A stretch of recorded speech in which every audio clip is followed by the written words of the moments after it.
अस्सलाम वालेकुम स्टूडेंट्स। आज हम सेल मेम्ब्रेन को डिस्कस करेंगे। सेल मेम्ब्रेन एनिमल सेल की सबसे आउटर मोस्ट बाउंड्री को कहते हैं, या फिर हम ये भी कह सकते हैं कि cell membrane is the outermost boundary of protoplasm. इस सेल मेम्ब्रेन को हम प्लाज्मा मेम्ब्रेन भी कहते हैं, क्योंकि ये प्रोटोप्लाज्म के सराउंडिंग में होती है। प्रोटोप्लाज्म आपको पता है सेल के अंदर वाला जो एरिया होता है। फॉर एग्जांपल ये सेल है और ये सेल के अंदर वाला हिस्सा है, ये जिसको हम न्यूक्लियस कहते हैं। आउटर मोस्ट बाउंड्री इसको हम सेल मेम्ब्रेन या प्लाज्मा मेम्ब्रेन कहते हैं। और ये जो दरमियान वाला जितना भी पोर्शन है that is called cytoplasm. Nucleus और साइटोप्लाज्म को कलेक्टिवली प्रोटोप्लाज्म कहा जाता है। प्रोटोप्लाज्म और इस प्रोटोप्लाज्म की सराउंडिंग में जो कवरिंग होती है या फिर हम कहते हैं जो मेम्ब्रेन होती है उसको हम कहते हैं दैट इज सेल मेम्ब्रेन या प्लाज्मा मेम्ब्रेन। प्रोटोप्लाज्म के बाहर होती है इसलिए हम इसको प्लाज्मा मेम्ब्रेन भी कहते हैं। सेल की आउटर मोस्ट बाउंड्री है इसलिए हम इसको सेल मेम्ब्रेन भी कहते हैं, या फिर इसका एक और नाम भी हो सकता है that is plasma lima. It controls the passage of material into and out of the cell. Materials या तो इस सेल मेम्ब्रेन से अंदर जाते हैं या फिर सेल मेम्ब्रेन से बाहर की तरफ जाते हैं, इसलिए हम कहते हैं ये मटेरियल्स या मॉलिक्यूल्स की मूवमेंट को भी कंट्रोल करती है। इस तरह से हमने देखा कि प्लाज्मा मेम्ब्रेन क्या है। अब हम इसकी कंपोजिशन को सबसे पहले देखेंगे कि प्लाज्मा मेम्ब्रेन किन किन चीजों से मिलकर बनी हुई है। तो हम देखते हैं सबसे पहले कि प्लाज्मा मेम्ब्रेन का सबसे मेजर पोर्शन जो है वो प्रोटीन पे मुश्तमिल होता है, यानी कि इसके अंदर 60 to 80% प्रोटीन प्रेजेंट होती है। सेकेंड इज लिपिड्स जो है इसके अंदर 20 to 40% प्रेजेंट होते हैं, और स्मॉल क्वांटिटी में कार्बोहाइड्रेट्स भी प्रेजेंट होते हैं। लिपिड्स अब इसके अंदर दो फॉर्म्स में प्रेजेंट होते हैं, फॉस्फोलिपिड्स एंड कोलेस्ट्रॉल। इस तरह आपने देखा कि तीन इंपॉर्टेंट इसके पार्ट्स हो गए। पहला क्या हो गया, protein. Second one lipids, and small quantity में इसके अंदर कार्बोहाइड्रेट्स भी प्रेजेंट होते हैं। अब ये मोस्टली जो लिपिड्स होते हैं इसके अंदर वो मोस्टली फॉस्फेट ग्रुप पे मुश्तमिल होते हैं, इसलिए हम इसको फॉस्फोलिपिड्स भी कहते हैं। इसकी दो लेयर्स होती हैं। ये फॉर एग्जांपल इसका ये हेड रीजन, ये टेल रीजन, ये एक फॉस्फोलिपिड्स है। इसी तरह ये एक लेयर इसकी होती है। इसी तरह जिसका हेड जो होता है आउटसाइड होता है और टेल इनसाइड होती हैं। यानी इस तरीके से फॉस्फोलिपिड्स की जो बाई लेयर्स होती है, एक लेयर ये हो गई और एक ये जो इसके अंदर वाली साइड जो है इसकी, इसको हम कहते हैं ये है हाइड्रोफिलिक, यानी टेल एरिया इसका है, इसको हम कहते हैं ये हाइड्रोफोबिक है, और इसका जो हेड रीजन है वो दैट इज हाइड्रोफिलिक। अब ये इसको बड़ा करके अगर स्ट्रक्चर को यहाँ पे मैंने ड्रॉ कर रखा है, ये फॉस्फोलिपिड का स्ट्रक्चर है जिसका हेड जो है वो फॉस्फेट हेड, हम इसे कहते हैं फॉस्फेट ग्रुप से मिलके बना हुआ होता है। ये पोलर होता है और ये हाइड्रोफिलिक मीन ये वाटर को अट्रैक्ट करता है, वाटर लविंग होता है, इसलिए हम इसको हम कहते हैं हाइड्रोफिलिक। जबकि इसकी जो टेल्स आपको नजर आती हैं इनको हम कहते हैं हाइड्रोफोबिक, यानी वाटर को रिपेल करने वाला। तो इस तरीके से आपको पता चल गया हाइड्रोफिलिक और हाइड्रोफोबिक का डिफरेंस पता चल गया। आगे हम इसके जो स्ट्रक्चर में हम डिटेल से हम देखेंगे। ये तो मैंने आपको कंपोजिशन बताई, अब हम इसकी स्ट्रक्चर की तरफ आते हैं। तो स्ट्रक्चर की अगर हम बात करें सेल मेम्ब्रेन की, तो इसके जो है स्ट्रक्चर में हम देखते हैं दो तरह के मॉडल साइंटिस्ट ने पेश किए। जो पहला मॉडल जो इसके बारे में पेश किया गया सेल मेम्ब्रेन के बारे में, that is called unit membrane model. Unit membrane model के तहत जो सेल मेम्ब्रेन थी वो 3 लेयर्स पे मुश्तमिल थी। 3 लेयर्स जो कि 2 लेयर्स इसकी, ये एक प्रोटीन लेयर, ये प्रोटीन लेयर, और दरमियान में लिपिड लेयर, यानी 2 प्रोटीन लेयर्स ने सराउंड किया हुआ था किसको, लिपिड लेयर को। इस तरीके से कहते थे कि ये यूनिट मेम्ब्रेन मॉडल है, जो कि बाद में रिजेक्ट हो गया था और उसकी जगह मोस्ट एक्सेप्टेड मॉडल जो आया, जो बाद में पेश किया गया। क्योंकि यूनिट मेम्ब्रेन मॉडल के बारे में जब बात हुई तो उसका इतनी जदीद टेक्नोलॉजी नहीं थी, उसका माइक्रोस्कोप वगैरह, इलेक्ट्रॉनिक माइक्रोस्कोप उस वक्त नहीं थी, इसलिए उस वक्त के लिहाज से ये मॉडल था जिसमें प्रोटीन साइड्स पे थी, आउटर और इनर साइड, और दरमियान में लिपिड्स। बाद में जब मॉडर्न टेक्नोलॉजी आई तो फ्लूइड मोज़ेक मॉडल पेश किया गया, जिसके मुताबिक प्रोटीन के मॉलिक्यूल जो हैं वो इस फास्फोलिपिड लेयर्स, 2 फास्फोलिपिड्स की लेयर्स होती हैं, एक ये लेयर आपको नजर आ रही है और दूसरी ये नीचे, इसलिए हम इनको कहते हैं फास्फोलिपिड्स बाय लेयर। और इसके अंदर जो ये रेड पार्ट आपको नजर आ रहा है, दैट इज प्रोटीन, यानी प्रोटीन इसके अंदर फुली और पार्शियली एम्बेडेड है। या यहाँ पे ये आपको जो रेड कलर की नजर आ रही है प्रोटीन, ये फुली इसके अंदर एम्बेड है, और ये जो है प्रोटीन ये पार्शियली इसके अंदर, और या फिर कुछ प्रोटीन इसकी सरफेस पे भी प्रेजेंट है, ये सरफेस रीजन में। अब ये जो अंदर की साइड पे जो प्रोटीन होती है, इसको हम कहते हैं इंट्रिंसिक प्रोटीन, और जो सरफेस पे है उसको कहा जाता है एक्सट्रिंसिक प्रोटीन। अब एक्सट्रिंसिक प्रोटीन और इंट्रिंसिक प्रोटीन में आपको डिफरेंस पता चल गया। इसके अलावा जो सेल मेम्ब्रेन है, इसके अंदर स्पेशल किस्म के मॉलिक्यूल्स प्रेजेंट होते हैं, जिनको हम कोलेस्ट्रॉल का नाम देते हैं। ये जो आपको रेड कलर के पार्ट्स नजर आते हैं, ये कोलेस्ट्रॉल है, और ये क्या है, फास्फोलिपिड्स हैं दोनों साइड पे। इन लिपिड्स और कोलेस्ट्रॉल की वजह से ये सेल मेम्ब्रेन जो है अपनी फ्लूइडिटी को मेंटेन रखती है। अब ये बिल्कुल सिमेट्रिकल नहीं होती, बल्कि ये एसिमेट्रिकल होती है, यानी सेम नहीं होती। फॉर एग्जांपल हम कहते हैं एक समंदर है, समंदर के अंदर जैसे आइसबर्ग जो हैं उसके अंदर तैर रहे होते हैं, उस तरीके से ये हम कहते हैं ये नजर आती है। जैसे ये यूं एक लहर की शक्ल में जा रही है, उसके अंदर ये प्रोटीन्स जो हैं वो आइसबर्ग के तौर पे फील हो रहे। ये तो कोलेस्ट्रॉल और प्रोटीन की बात की। अब आपको ये जो ब्लैक कलर का ये जो एरिया नजर आ रहा है, ये कार्बोहाइड्रेट्स को शो कर रहा है। अगर ये कार्बोहाइड्रेट्स अटैच्ड हों फास्फोलिपिड के साथ, ये फास्फोलिपिड के साथ अटैच्ड हैं, तो देन हम इसको कहेंगे ग्लाइकोलिपिड। और अगर ये कार्बोहाइड्रेट्स प्रोटीन के साथ अटैच्ड हैं, देन हम इसको नाम देंगे ग्लाइकोप्रोटीन।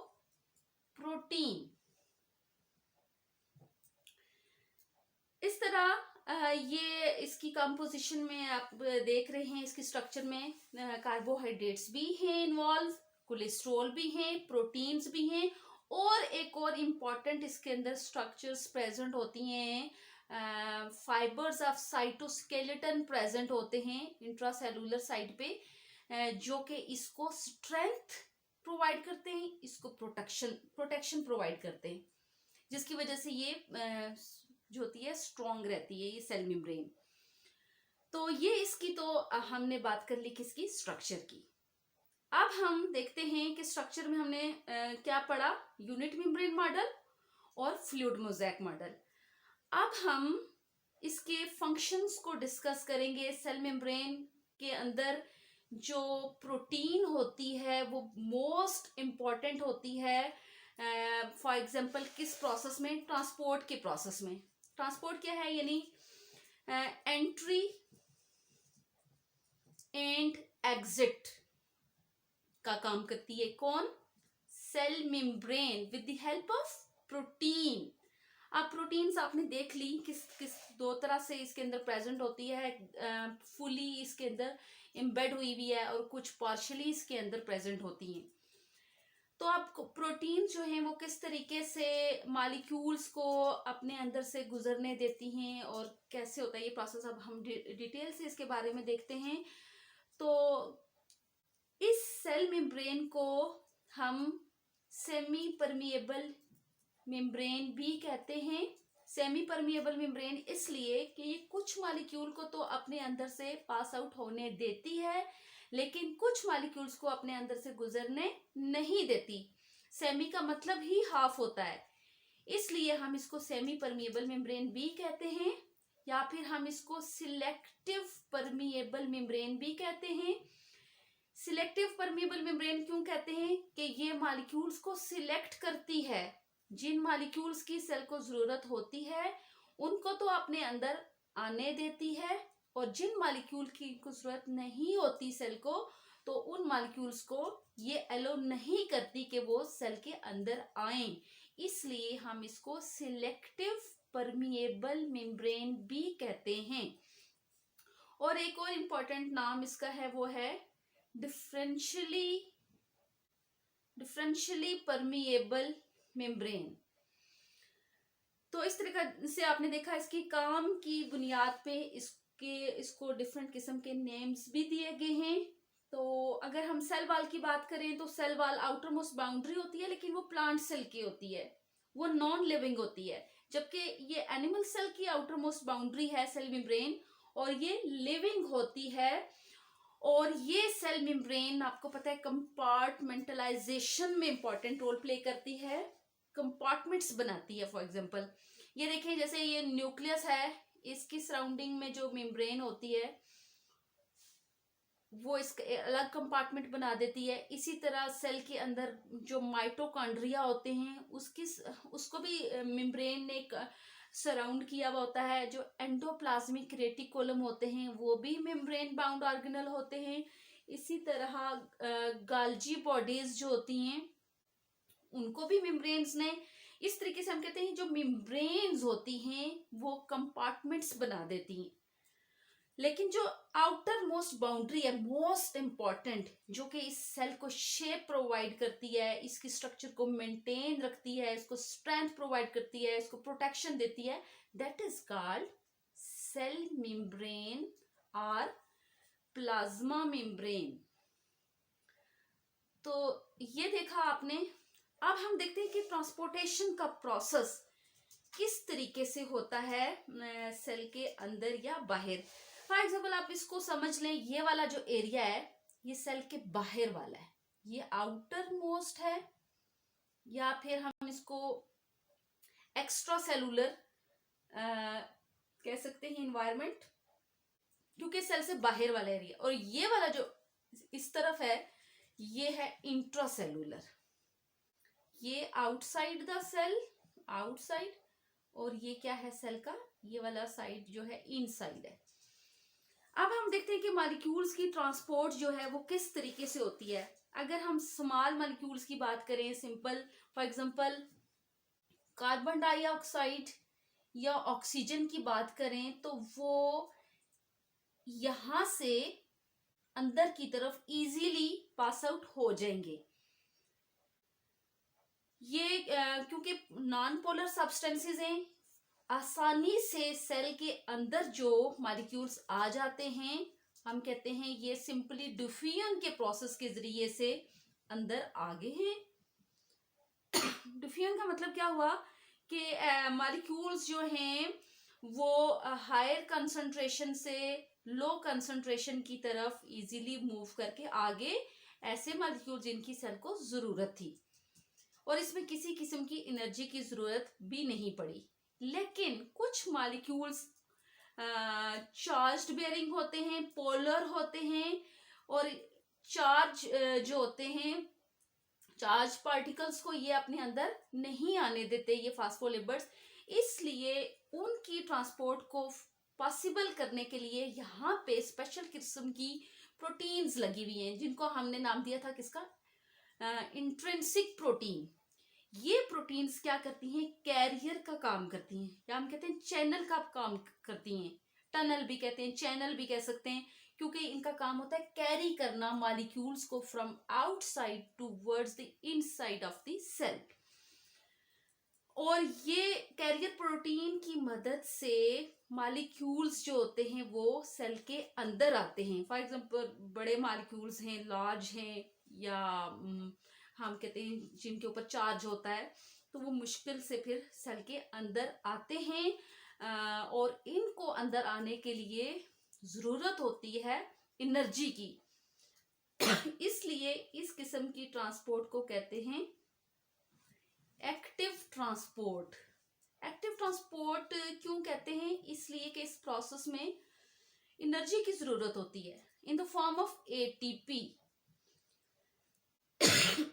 एटीपी क्या मतलब, एटीपी की ब्रेकडाउन होती है एडीपी में, और जब एटीपी टूटता है एडीपी में तो यहां से एनर्जी रिलीज होती है, और इस एनर्जी को ये मॉलिक्यूल्स इस्तेमाल करते हैं, और इनकी एंट्री जो है वो पॉसिबल होती है। इस तरह हमने देख लिया कि दो तरह से इसके अंदर ट्रांसपोर्टेशन होती है। जिसमें एनर्जी रिक्वायर्ड होती है उसको हम एक्टिव ट्रांसपोर्ट कहते हैं, और ऐसी ट्रांसपोर्ट जिसमें हमें एनर्जी की मॉलिक्यूल्स को जरूरत नहीं होती उनको कहा जाता है पैसिव ट्रांसपोर्ट। इस तरह आपको पता चला कि ट्रांसपोर्टेशन कैसे हो गई। तो इंट्रिंसिक प्रोटीन और एक्सट्रिंसिक प्रोटीन का भी आपको पता चल गया कि जो अंदर फुली और पार्शली एम्बेड होती हैं इस लेयर के अंदर जो प्रोटीन, उनको हम इंट्रिंसिक प्रोटीन कहते हैं, और जो सरफेस पे प्रेजेंट होती हैं सरफेस रीजन पे, जैसे ये है सरफेस एरिया में ये है, इसको हम कहते हैं एक्सट्रिंसिक प्रोटीन। ये कॉन्सेप्ट तो आपको प्रोटीन का क्लियर हो गया। अब हम ने देखा था इसकी कंपोजिशन में कि जो सेल मेम्ब्रेन होती है वो प्रोटीन के अलावा लिपिड्स और कार्बोहाइड्रेट से भी बनी हुई होती है। ज्यादा पोर्शन तो प्रोटीन पे ही मुश्तमिल होता है, लेकिन लिपिड्स और कार्बोहाइड्रेट्स भी इसकी स्ट्रक्चर में हिस्सा लेते हैं। ये आपको जो ब्लैक कलर की नजर आ रहा है स्ट्रक्चर, दिस इज कार्बोहाइड्रेट। अगर ये कार्बोहाइड्रेट्स प्रोटीन के साथ अटैच्ड है, इधर प्रोटीन पार्ट के साथ, तो ग्लाइको प्रोटीन हम इसे कहते हैं। अगर ये लिपिड्स के साथ अटैच्ड है तो इसको हम कहते हैं ग्लाइकोलिपिड्स। और इसके अलावा इसके अंदर लिपिड्स, कोलेस्ट्रॉल के मॉलिक्यूल्स, ये रेड कलर के इंटरनल साइड पे आपको ये जो नजर आ रहे हैं ये कोलेस्ट्रॉल हैं। अब ये फास्फोलिपिड्स और कोलेस्ट्रॉल वगैरह भी जो हैं, क्या इनका काम होता है इसके अंदर कि ये इसकी फ्लूइडिटी को मेंटेन रखते हैं, जिसकी वजह से सेल मेम्ब्रेन जो होती है फ्लेक्सिबल होती है, इसके अंदर लचक होती है। तो इस तरह ये तो फर्स्ट इसका हमने पढ़ लिया, ट्रांसपोर्टेशन का प्रोसेस जो है वो इसके अंदर कैसे होता है। इसके अलावा मोस्ट इम्पॉर्टेंट इसके अंदर एक चीज होती है सेल रिकॉग्निशन। सेल्स के ऊपर यहाँ पे स्पेशल किस्म के कुछ रिसेप्टर्स प्रेजेंट होते हैं सेल मेम्ब्रेन के ऊपर, जो कि फॉरेन ऑब्जेक्ट्स जो सेल के अंदर आना होता है जिन्होंने, उनको रिकॉग्नाइज कर लेते हैं कि किस सेल को अंदर आने देना है और किसको नहीं। फॉर एग्जांपल ड्रग्स या हार्मोन्स जो होते हैं ब्लड के अंदर सर्कुलेट करते हैं, वो भी पहले सेल मेम्ब्रेन के साथ पहले आके अटैच होते हैं। इसी तरह ये सेल मेम्ब्रेन जो होती है वो न्यूट्रिएंट्स को ऑब्टेन करती है, वेस्ट सब्सटेंसेस को एक्सक्रीट करती है, यूजफुल सब्सटेंसेस को सिक्रीट करती है, और मेंटेन करती है सूटेबल पीएच को और आयनिक कॉन्सेंट्रेशन को सेल के अंदर, ताकि एंजाइमेटिक एक्टिविटी जो है वो स्पेशल अच्छे तरीके से परफॉर्म हो सके, और एंटीजेंस के तौर पे भी ये काम करती है। और ये सेल मेम्ब्रेन जो है इसके ऊपर जो प्रोटीन्स होती हैं समटाइम वो एंजाइम्स के तौर पे भी काम करती हैं।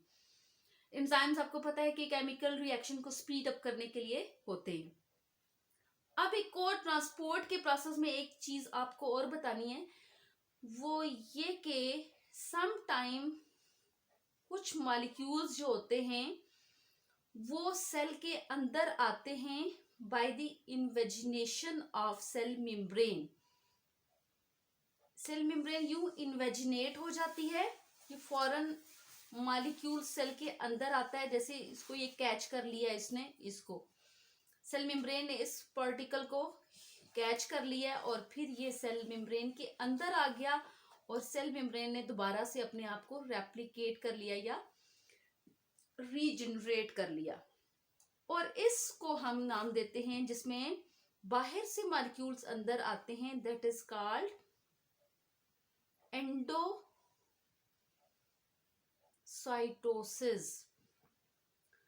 और सम टाइम क्या होता है कि अनवांटेड मॉलिक्यूल्स या वेस्ट मॉलिक्यूल्स जिनको सेल से बाहर जाना होता है वो भी सेल से बाहर जाते हैं by the infolding of cell membrane.